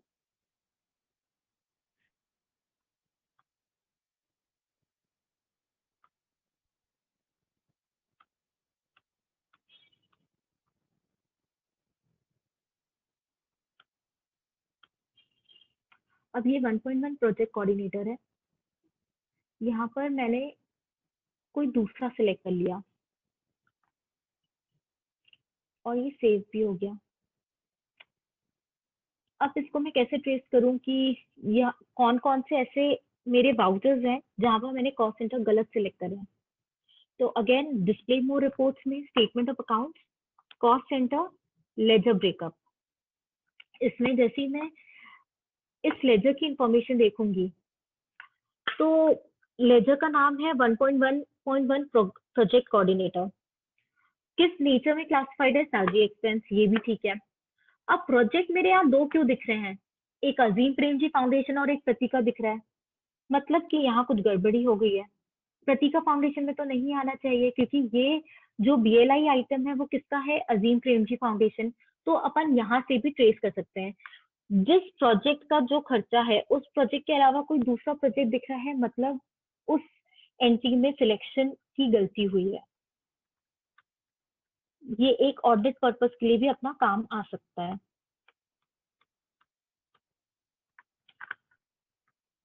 तो यहाँ पर अपन जाके उसको सही कर देंगे।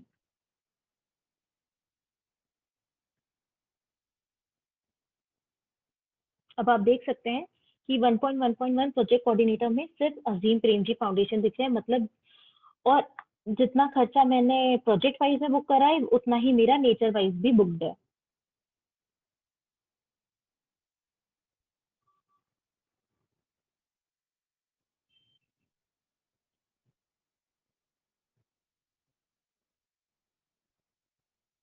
एक और रिपोर्ट जनरेट होती है टैली में, वो रेशियो एनालिसिस की।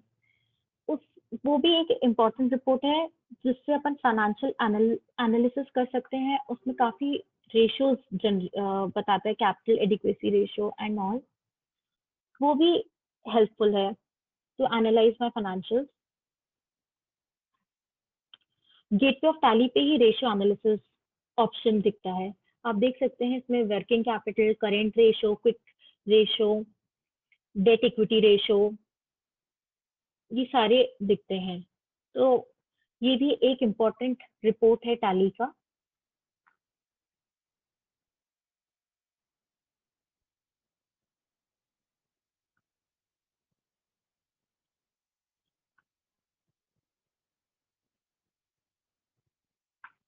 जैसे मैंने अभी बताया, रेशियो एनालिसिस गेटवे और टैली पे ही आपके दिखता है।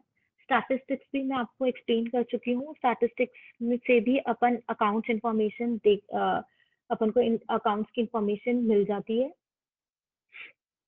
अब अपन आते हैं बजट कंपैरिजन में। बजट कंपैरिजन कैसे अपन टैली में कर सकते हैं?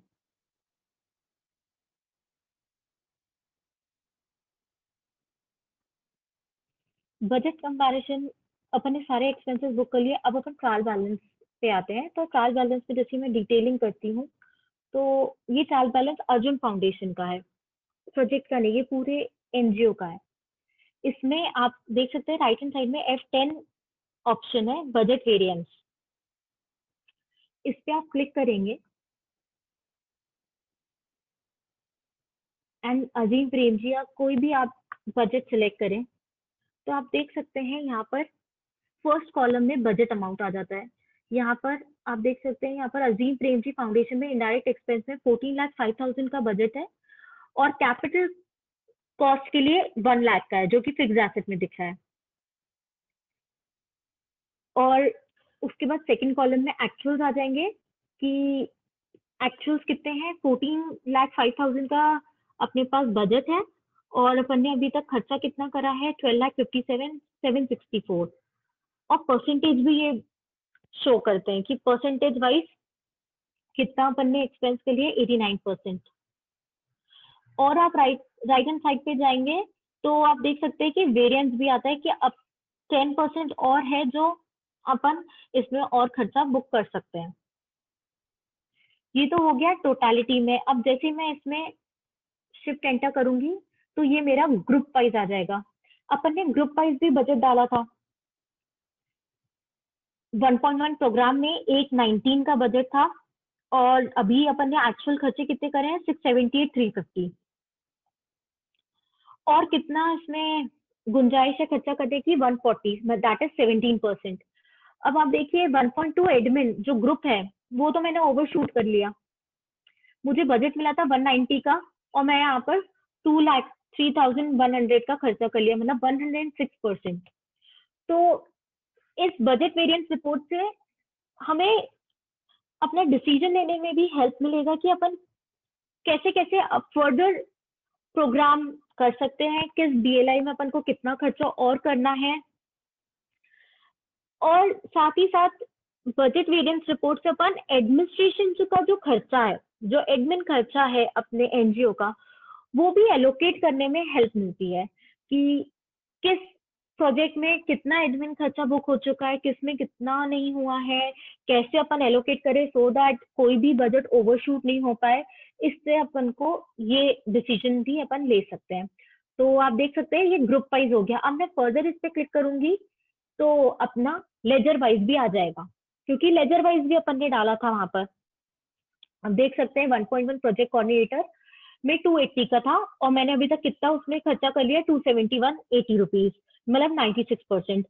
और कितना वेरिएंस है 3% का, मतलब 3% में और खर्चा इसमें बुक कर सकती हूँ। वैसे ही जो ओवरशूट हो गया था अपन उसको भी देखते हैं कि कौन सा लेजर के, किस लेजर के कारण अपना ओवरशूट हुआ है। तो 1.2 एडमिन में अपना प्रोफेशनल फीस और एडमिन एंड अकाउंट सपोर्ट का खर्चा था। तो बजट मिला था 30,000 for professional fees and for account support it was 1,60,000।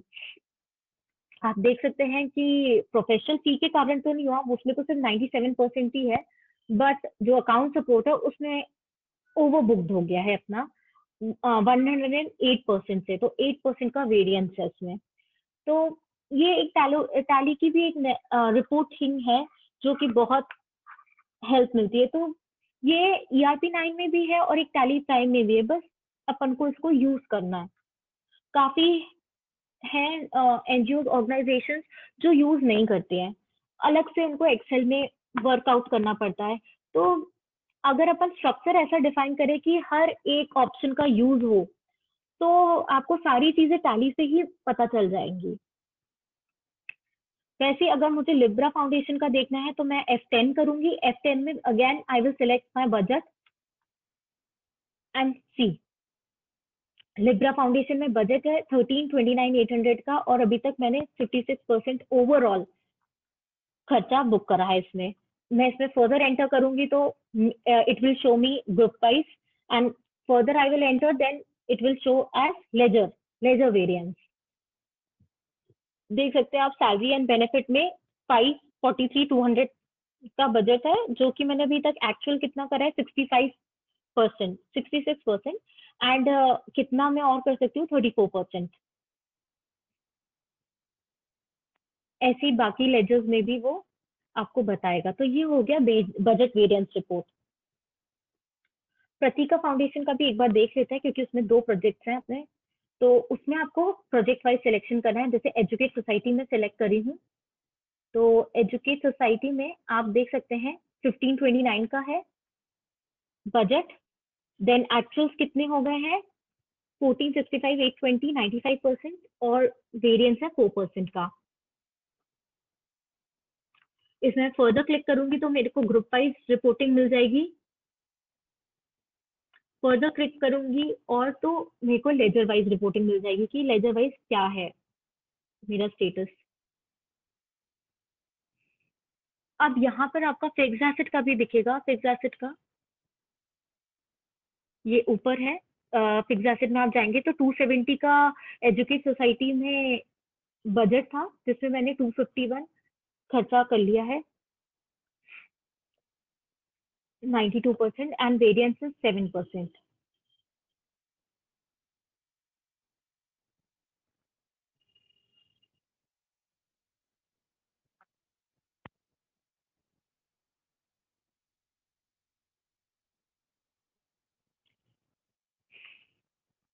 Budget variance भी मैं आपको बता चुकी हूँ कि फर्स्ट बजट कॉलम आता है, then actual and then variance का कॉलम आता है।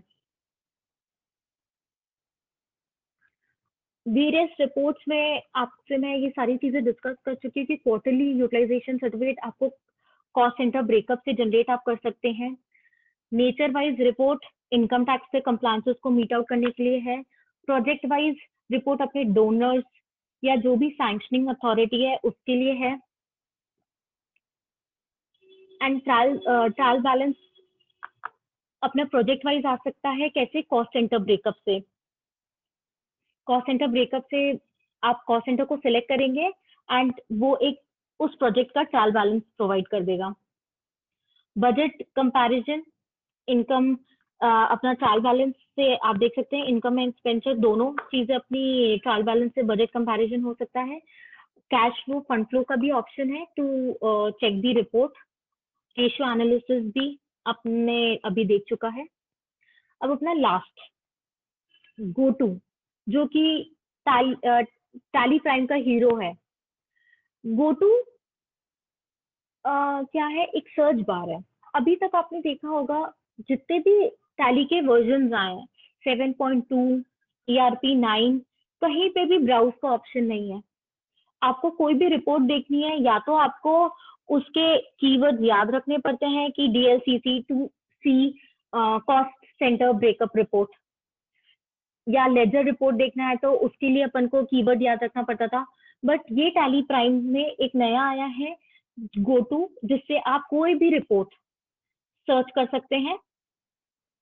ये ट्रस्टीज, मैनेजमेंट, इन सब के लिए बहुत यूजफुल है, क्योंकि जब भी ERP 9 तक तो मैंने देखा है कि कोई भी रिपोर्ट देखनी रहती थी तो वो सिर्फ अकाउंटेंट को बता देते थे ये रिपोर्ट दे दो।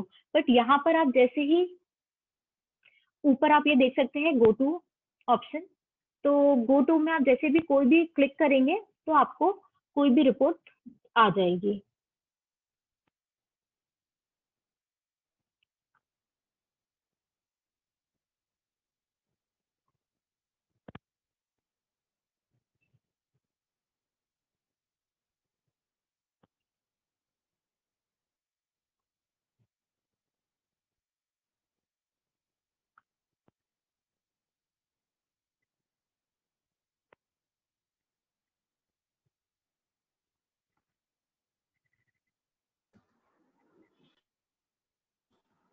ये देखिए गो टू में जैसे मेरे को अभी कॉस्ट सेंटर रिपोर्ट्स देखनी है तो आप ये देख सकते हैं, कॉस्ट सेंटर ब्रेकअप लेजर आ गया, कॉस्ट सेंटर मंथली समरी आ गई।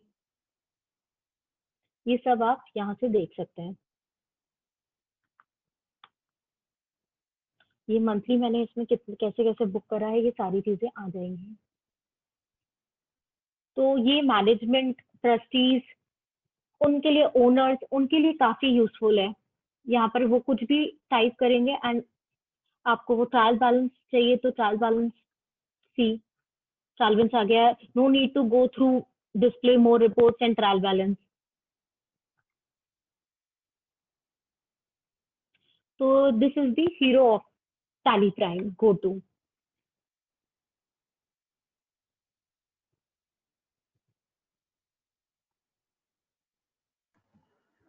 और बस एक स्वर्णिम जी छोटी सी चीज ऐड करना चाहूंगा अपने एंड से। हाँ जी। ये गोटू का फ्रेंड्स आप जो टॉप बार देख रहे हो ना अपने टैली में, हाँ if जी। you हाँ can ji. just show them the tally prime. या तो this top menu is consistent. ये हम जो रोजमर्रा की कोई भी जिंदगी में सारे एप्लीकेशंस यूज करते हैं ना, ये सारी। एक्सेल, वर्ड, पावर पॉइंट, उसमें एक टॉप बार होता है। तो आप सभी का एक लर्निंग कर्व, या कुछ सीखना ना पड़े, या मिनिमम एफर्ट से हम फटाफट प्राइम सीख जाए, ये सारे फीडबैक को ध्यान रखते हुए सर्च कैपेबिलिटीज, टॉप मेनू, और कहीं से भी आप टैली में कहीं पे नेविगेट कर सकते हो प्राइम में यूजिंग ऑल दीज फीचर्स। तो अगर आप मान लीजिए कोई वाउचर पास कर रहे हैं तो वहां पे आपको स्टिल गो टू बटन दिखेगा और वहां से आप कुछ रिपोर्ट सर्च करके वो वाउचर पास कर सकते हो। तो अगर बिल्कुल आपको सही, कुछ, जैसे ये हाँ, यस, अब यहाँ suppose Swarnim ji passing some voucher, she immediately can go to एक एनी अपनी, रिपोर्ट हाँ, like cost center या chart of accounts I want to see, then I will click on chart of accounts and ledger, ledger की list देख ली कि भैया वो बनाया है कि नहीं बनाया, वहां पर देख लिया। और फिर जैसे ही मैं इसमें जाऊंगी तो वो मुझे बताता भी है कि मैंने अभी तक कितनी रिपोर्ट ऑन कर ली है। शो ओपन रिपोर्ट, अभी तक मेरे क्या, मैं सबसे पहले पेमेंट वाउचर में थी, देन मैं चार्ट ऑफ अकाउंट्स में आई, चार्ट ऑफ अकाउंट्स में लेजर में आई। तो sequence of opening of report भी गो टू से अपन को पता चल जाता है। बैक राइट भी मैम। मैं वैसे ही जाऊंगी, देखिए again I'm इनफैक्ट एक और चीज यहाँ पे आपको ऐड करना चाहूंगा. जी जी. No, because we love so much Tally Prime. No sorry, I am interrupting. यहाँ नो पे नो आप नो, इट्स ओके. एक मैजिक बता सकते हो स्वर्णिम जी. कंट्रोल प्रेस करके रखिए किसी भी वाउचर पे. हाँ हाँ, ओके ओके, हाँ. Control press. यस, बस. Switch to. और अब राइट साइड देखिए आप. राइट साइड में कितने सारे ऑप्शंस खुल गए, बहुत यस. सारे. Change mode, mode details. अभी आप शिफ्ट होल्ड करके रखिए, सॉरी ऑल्ट होल्ड करके रखिए, ऑल्ट. ऑल्ट. ये देखिए ये फ्रेंड्स. तो यहाँ पे डेटर. डिफरेंट, हाँ, different types debit of note, debit credit note, note. Credit note, ये आ गया. तो ये एट द सेम टाइम मतलब आपको अब कुछ याद रखने की जरूरत नहीं है. कहीं पे भी आप अटक गए ना, तो ऑल्ट या कंट्रोल शिफ्ट करके एक बार एक्सप्लोर जरूर कीजिए. यस. वैसे ये चेंज मोड भी यहाँ पर है कि आपको डबल एंट्री वाइज करना है, सिंगल एंट्री वाइज करना है. यूज फॉर कॉस्ट सेंटर तो आप यहाँ से चेंज कर सकते हैं, जो कि पहले यहाँ पर ERP 9 में 2 ऑप्शन थे कि आपको सिंगल वाइज, अकाउंट वाइज करना है या आइटम वाइज करना है. तो जैसे आपको कुछ ये एरो जो आप देख सकते हैं जर्नल वाउचर में, तो यहाँ से आपको फर्दर मिल जाएगा कि स्टॉक जर्नल भी आप यहीं से ओपन कर सकते हैं, फिजिकल स्टॉक भी. ये टैली प्राइम के फीचर्स हैं. और Yes, स्विच ma'am. टू जैसे आपने बताया जनक जी, स्विच टू से भी आप सर्च कर सकते हैं कोई भी, और गो टू से भी आप सर्च कर सकते हैं. स्विच टू से बस ये है कि गो आपके जितने भी रिपोर्ट्स ओपन हुए हैं उस वो डायरेक्ट आपको गेटवे ऑफ टैली पे ले जाएगा. अगर आप स्विच टू से कोई भी रिपोर्ट ऑन करते हैं, जैसे चार्ट ऑफ अकाउंट्स या मैं बैलेंस शीट करती हूँ, तो इसके बाद मैं सीधे गेटवे ऑफ टैली पे आऊंगी. बट जैसे मैं गो टू से गई थी, तो गो टू से मैं जैसे जैसे मैं जिस जिस रिपोर्ट में जाती जा रही थी, वैसे वैसे मैं बैक आती जाऊंगी. तो गो टू और स्विच टू में भी ये एक डिफरेंस है. तो और बाकी आप देख सकते हैं कितना फ्रेश लुक है, और most of the options are on the face of the Tally, जो कि पहले कहीं ना कहीं F11 F12 में रहती थी और हम एक्सप्लोर नहीं कर पाते थे उतना. बट अब जब वो फेस ऑफ द टैली पे है, तो हम और एक्सप्लोर कर पा रहे हैं. ये टैली प्राइम में बेनिफिट है. Right, ma'am. So now shall we take the Q&A, ma'am? Yes yes, definitely. या तो दोस्तों, अब मैं पार्टिसिपेंट से रिक्वेस्ट करना चाहूँगा, कैसा लगा आपको सेशन, क्या फीडबैक है. AS technologies, Aditya ji, Anurag sir, Sunita ma'am is here with us, Abhijit ji, Alpesh ji, Bharat sir, Chhayan ji, Jagdish ji, Jasmine sir. So Ravi ji is asking, can you explain something about scenario management? Scenario. Scenario management अभी बट एनजीओ में तो उसका भी रिक्वायरमेंट है नहीं, but उसको अपन मैं उनको पर्सनली फिर बता दूंगी scenario management. Yes, Ravi ji, if you can just drop in your coordinates, email and mobile number. Email, हाँ मैंने Either, यहाँ पर आप सब स्क्रीन पे देख सकते हैं ईमेल आईडी. उस पे yeah, आप कोई भी क्वेरी हो फर्दर वो आप पूछ सकते हैं. हाँ, आज के सेशन से रिलेटेड कुछ भी कोई डाउट हो तो आप वो पूछ सकते हैं, या फिर अगर वो चाहते हैं कि मैं कोई एंट्रीज करके बताऊं या क्रिएट करके बताऊं बजट, तो मैं वो भी बता दूंगी. yeah. So Ravi ji, for scenarios we will connect separately with you. अभी ये forum पे we can take specific queries on development sector and Tally Prime. Meena ji, Jitendra ji, so any other queries? आज का सेशन कैसा लगा? Was it useful? So Seema ji is asking, so we have to purchase Tally Prime or right now मतलब क्या?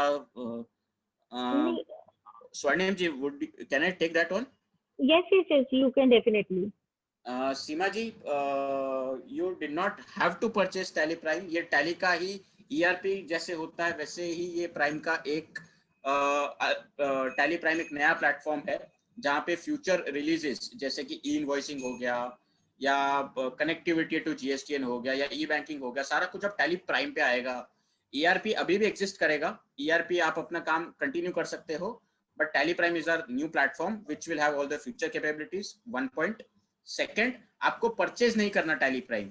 अगर आपका tally subscription services जो आपका एनुअल चार्जेस होता है टैली सब्सक्रिप्शन का, इफ दैट इज वैलिड, तो आप फ्री में टैली प्राइम इंस्टॉल करके यूज कर सकते हो. इनफैक्ट टैली प्राइम एक ही लाइसेंस से आप टैली प्राइम और टैली ईआरपी दोनों यूज कर पाओगे. एक डेटा सेट की आपकी एक प्राइम के लिए कॉपी बना लीजिए और एक डेटा सेट की आप ईआरपी की कॉपी बना लीजिए और प्राइम एक्सपीरियंस कीजिए. So this is how you will have to use it. So yes, Jasmine Sai is also pointing out the same thing. Thank you, Jasmine ji. All users with valid TSS will be able to upgrade to Tally Prime. So please आप अपने Tally partner से contact कीजिए. He will be explaining you in detail. In fact, he will be happy to show you Tally Prime and its capabilities also. So in fact, encourage your clients also to start migrating to Tally Prime because it is very critical कि future के सारे developments Prime पे आएंगे. And easily handling भी हो जाएगी अपनी accounting की. Absolutely absolutely. कुछ भी नया आता है तो हमें टेक्नोलॉजी में तो एटलीस्ट चेंज रेजिस्ट नहीं करना चाहिए because that is very essential. इतनी इजी वे में जा रही है तो एज कंपेयर टू एयरपिन 9 तो Tally Prime is very easy to use. Yes, मतलब आपको कुछ सीखने की जरूरत नहीं है उसमें. आप के लिए सारी चीजें वही, जैसे मैंने आपको क्रिएट ऑप्शन बताया था कि आप अगर वाउचर क्रिएशन में कहीं पे भी अटक गए हैं व्हाइल डूइंग दी एंट्री तो वहीं पर क्रिएट का ऑप्शन भी है. वरना अपन को ऑल्ट सी याद रखना पड़ता था कि ऑल्ट सी से वहीं पे क्रिएट होना पड़ता है और जिसको याद नहीं है फिर वो बैक करके फिर देन क्रिएट ऑप्शन पे जाएगा फिर वाउचर क्रिएट करेंगे. इनफैक्ट फोरम पे किसी ने पूछा कि इनवॉइसिंग की डेट क्या है. तो friends, invoicing is definitely going to come before 1st Jan. तो all your compliance needs will be taken care of. In fact, plan date is in last week of December. So definitely before 1st Jan, we are 100% sure of invoicing being available in Tally Prime. So, और the मूल reason कि आप जल्दी से Tally Prime पे आप familiar हो जाओ. Because I'm sure कि कुछ स्वर्णिम जी clients तो होंगे इनके एक का दुक्का at least 2-3 clients तो होंगे with more than 100 crores turnover. Yes. कुछ के तो काफी सारे होंगे. सेशन भी है आई थिंक टैली का इन ऑन ई इनवॉइसिंग. मैंने देखा था उसका कि 18th को. यस. तो ये आप टैली सॉल्यूशंस पे अटेंड करूंगी. yes ma'am, please. So anybody else, and in fact we are getting very good comments. Case session was very informative and they liked it. Oh, thank you. So any other query, any other pertaining to Tally Prime, pertaining to the today's session? Sagar ji, Utsav sir, Vaibhav Srivastav ji, anything that you would like to add? So we'll just hang around what Jagdish ji is saying. No, actually, Vaibhav here. The session was very good and informative. No doubt, sir. No questions. Thank you, Vaibhav ji. Hope you find it useful. And in fact, definitely initiative है जहाँ पे स्वर्णिम जी also really volunteered for coming on a platform. मतलब we try to get good speakers every Thursday. So do watch out for invite from our side also. Done, Janak. Thank you, Vaibhav ji. Thank you. So, Swarnim ji, shall we close the session now? I think there are no more queries. Okay. Thank you, Jitendra ji. Jagdish ji is asking, please add some features for audit purposes. Jagdish ji, एक audit का पूरा session हम रख सकते हैं on Tally Prime. In fact, there are a lot of features and capabilities. Swarnim ji, if you can just show him कि कहाँ से वो audit कर सकते हैं. If you can just give a glimpse. So maybe Jagdish ji can explore on his own. Yes, definitely. In Tally Prime, I will open it. For audit purpose, जैसे कि मैंने अभी एक दो बताया था कि अगर गलती हो जाती है तो आप लेजर ब्रेकअप रिपोर्ट से भी जा सकते हैं. Otherwise analyze and verification. In display more reports, there is analysis and verification, where we can do data analysis and voucher verification. Data analysis is like verification of chart of account या verification of balances. Current liability में क्या balances है, fixed asset में क्या है, आप यहीं से जाके analyze कर सकते हैं. Pending कोई documents है या ये सारे जितने भी फीचर्स हैं ये इससे भी आप एनालिस कर सकते हैं. वैसी वाउचर वेरिफिकेशन में आप टैली अपन को यहाँ पर सारे वाउचर्स दे देता है. जर्नल वाउचर्स की अभी तक कितने डले हैं, आपको कितने वेरीफाई करने हैं, वेरीफाई कैसे आप कर सकते हो. जैसे कि यहाँ पर मैं इस वाउचर में जाती हूँ, ये मैंने देख लिया कि इसके अंदर क्या एंट्री हुई है. मेरे को उसमें अपने कमेंट्स भी मैं डाल सकती हूँ कि इसको मैं ऑन होल्ड पे रखूं या एक्सटर्नल क्लेरिफिकेशन चाहिए मुझे तो मैं एक्सटर्नल क्लेरिफिकेशन में चली जाऊंगी और अपने रिपोर्ट अपना नोट डाल दूंगी कि इसमें क्या मैनेजमेंट से क्लेरिफिकेशन लिखना है या कोई इंटरनल ऑब्जर्वेशन है, वेरीफाइड है, इट इज ओके करके इसमें डाल दिया. तो यहाँ पर आप 100% सैम्पलिंग भी कर सकते हैं, मतलब 100% वाउचिंग भी हो सकती है, या फिर आप सैंपल वाइज यहाँ परसेंटेज डिफाइन कर सकते हैं, या फिर आप खुद से भी सैंपल उठा सकते हैं। तो ये दो features it is very useful for audit. Yes, yes. So having said that, yes, ma'am, got it. Ma'am, your audio was low bit. ओ आपको ये समझ आ गया ना data Yes, analysis yes, and router? हाँ, yes. इसके अलावा भी काफी फीचर्स है, but it was an sample कि अपन टैली से और क्या क्या वेरीफाई कर सकते हैं। Yeah. So having said that, now we will with a vote of extend a vote of thanks to Swarnim ji. Swarnim ji, thank you so much. It was really great to have you on forum, and we request you to please be on our forum for such future sessions. Also, it was very interesting. And with Thank that, you.